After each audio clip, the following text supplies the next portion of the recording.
call them the chicks that conform, the conforming chick. And what they do is they begin to conform to every single situation that kind of is given to them. Instead of them not just conform. You can't conform to just anything. You have to be able to jump over and hurdle over the things that are trying to make you dumb down and digress. That's good. So what happens is we have these different sets of chicks. We see them every single day. We work with them. We're surrounded by them.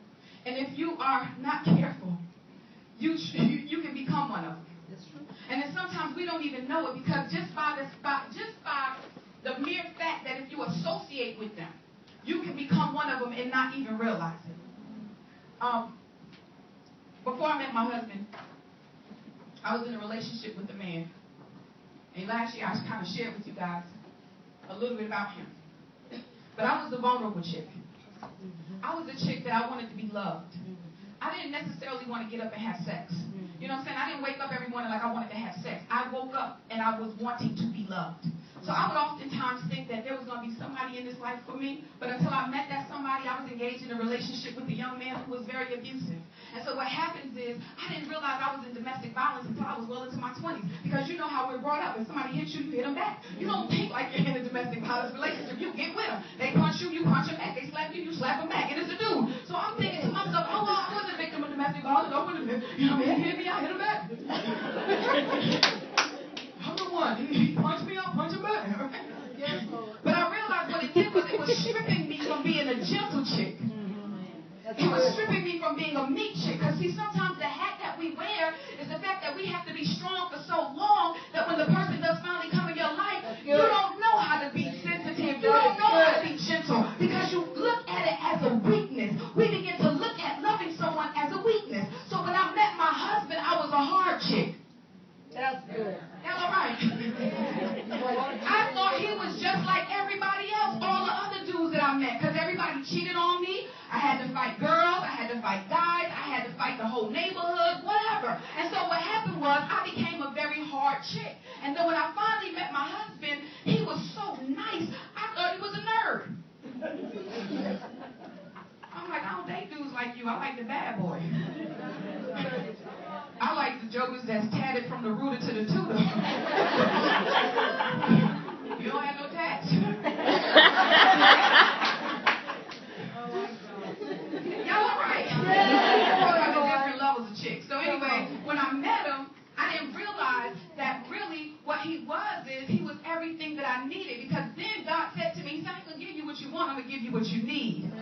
See, you need two types of people in your life. Number one, the people that bring the best out of you and the people that bring the worst out of you. You need the people that bring the best out of you because those individuals that bring the best out of you are the individuals that show you what's really in you. The ones that bring the worst out of you are the individuals that prove that you still got a lot of junk in you, a lot of ratchetness in you. And so what happens is when the two types of individuals come into our life, we start seeing, and my husband challenged me. He challenged me to be able to comply and become the chick that I'm supposed to be, and not this hard chick that I was labeled as. There's another chick.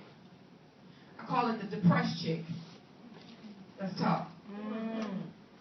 How many of y'all will admit to talking to yourself? Don't play. In the mirror. In the car. In your bedroom. Slow music playing in the background. Crying. Hyperventilating. Doing the ugly cry. Your nose gets stopped up. You blow your nose. Come back and finish crying.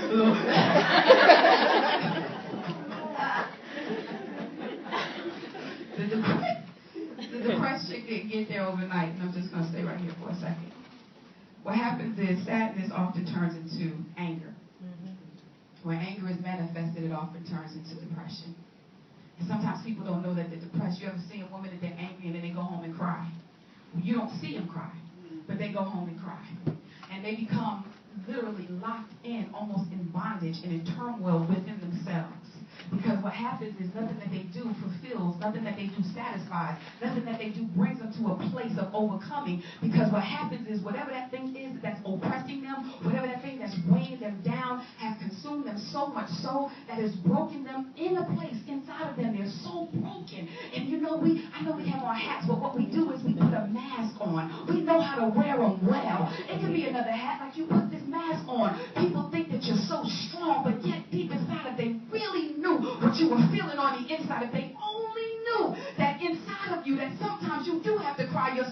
sleep at night just to get through. And that goes in along with appreciation. Because sometimes we do it because our kids don't appreciate us. Sometimes we do it because our spouses don't appreciate us. Sometimes we do it because our best friend are playing us out, because we got overlooked for promotion, because people are not acknowledging the gifts that are inside of us. Maybe whatever it is that we deal with those things, and those become a band over our head, a hat on our head, a mask on our face, whatever you want to call it. And those different masks cause us to act a certain way when we get out into our perspective. When we go to school, when we go to work, we begin to manifest that stuff. And then they start thinking we're crazy chicks. Psycho chicks. Cuckoo for Cocoa Puff chicks. I tell people all the time I think I'm diagnosed bipolar a little bit. I don't take medication for it. I just let it do what it do.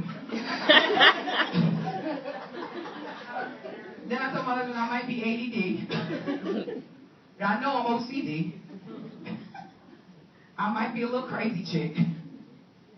But I also know how it feels to be a depressed chick. So what happens is we begin to fall asleep on our dreams. And we think we're not good enough. Then we think we're not qualified. Then we have to look for affirmation. And then when no one gives us the affirmation, we believe that what we're doing is out of place. You ever feel uncomfortable in a position or in a situation, and you feel like you're so out of place and you don't fit in, and nothing ever feels right? Can I tell you what that is? That's a place of growth. Because everything that makes you uncomfortable is a place for you to really grow. Relationships, friendships, whatever. It's a place for you to grow. Anything that makes you uncomfortable in life. But see, what happens is if you're not careful, if you already have low self-esteem, if you already have insecurity, if you already don't have confidence, when you get into those situations, then that depression starts to come on you, because then you start to shut down inside of yourself, and no one really sees it, because we're good at wearing those masks. We're good at putting those masks on. We're good at showing people on the outside we're strong, but yet on the inside just messed up from top to bottom. So anyway, that was me. When I met my husband, I was depressed and I didn't even know it, because at first I was sad, then I became angry, then I became bitter, and then when he met me, I had to fix it.